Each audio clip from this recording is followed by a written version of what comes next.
Howdy, ladies, gentlemen, and non-binaries. And I'm doing this kind of video again because I needed to make this character for another video. So I said, you know what? People seem to like me making characters in Gacha Club. That's not the main... trying to get to my charger. There we go. That's not the main bulk of my content. I do have other content. If you haven't watched that content, please go watch that content. Please, I beg. I beg of you. But hey, it's content, so, and this content tends to do pretty well, so, yeah. Also, Epithet Erased. I love the show, I love this show. If you have not watched this show, go watch it. It's right here on YouTube. It's made by Jello Apocalypse. They have a playlist on their channel. And, if you watch the first episode and think, the show is bad, then trust me, just watch the other episodes. The show gets good later on. It kicks the show into high gear. The show kicks its charm into high gear by episode 2. I love this show.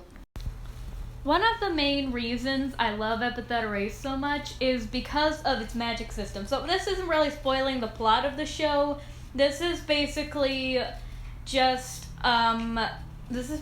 explaining the magic system that I absolutely adore. It is such a cool idea. So basically, in Epithet Erased, 1 in every 5 people has an epithet. Basically, a word attached to their soul that gives them certain powers, depending on how the person interprets and works with it. Sometimes you can choose these powers, sometimes not. Also, creativity is a really good stat to have in this universe. Take Giovanni, for example. His epithet is soup. Now, you might think, oh, it's just soup, he can't do much, yada. But no. Giovanni actually manages to do a lot of stuff with his epithet just because he's creative with it. Also, I love this man. He loves his boys. He makes Molly one of his boys. Giovanni, please just adopt Molly. I beg of you. Please adopt her. You're so much better than her real dad. Deaf. Anyway, so, I find the magic system a really, really cool idea. And I don't want to spoil the big twist in episode 4, but go watch episode 4 when you get to, when you watch watch Epithet Erased in general, but get to the end of the museum arc, and one of the characters' epithets, it is such a cool idea, a superpower that makes you suffer. It is so cool. Anyway, so I love the characters in the museum arc, adore them, but fun little thing about Giovanni, he's in both arcs. He's in the museum arc, and he's in the western arc. Granted, not very much, but he's still there. And I love that we get to see more of my boy, my dude. I love him. I love his dumb little stubble. I love his bright pink hair. I love his dorky Skeletor Papyrus-esque personality. I love his energy, his outfit. I love him. He's my favorite character. Also, they knew Molly for a couple minutes, and yet somehow Giovanni and Sylvie already managed to be a better father and older sibling than Molly's real family.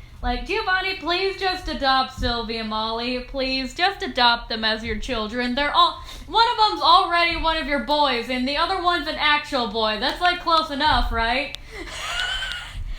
We actually never see Sylvie's parents, which is odd. Where are your parents, Sylvie? Where are they? I have several questions. Enough of me being a dork. For real though, Giovanni's a really fun character, and I don't want to spoil him, but he's so much fun. Just go watch this show. It's really cool. Also, I might want to make more Epithet Erased content at some point.